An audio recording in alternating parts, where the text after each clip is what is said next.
अभी सुन रहे हैं बगैर से डी धमाका को।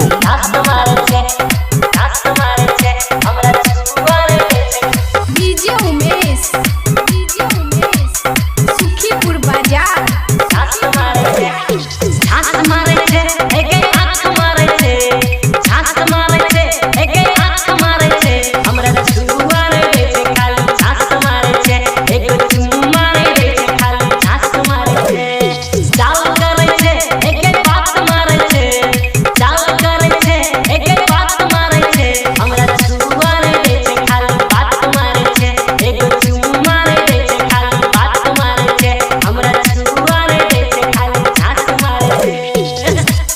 इलाका किसी का हो धमाका दिवाकर दीवाना भाई का ही होगा।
अभी सुन रहे दिवाकर दीवाना भाई।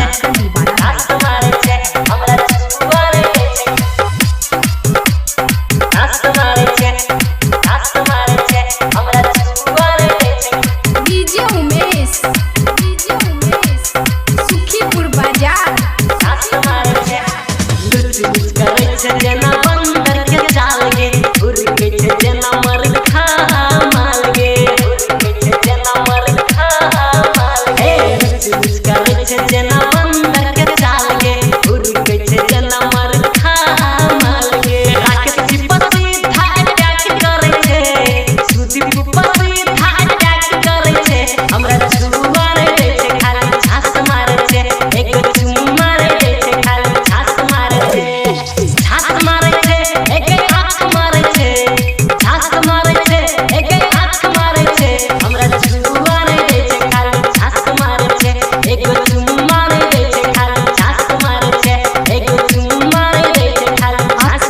दिवाकर दीवाना भाई, ग्राम बगीवा, जिला मधुबनी।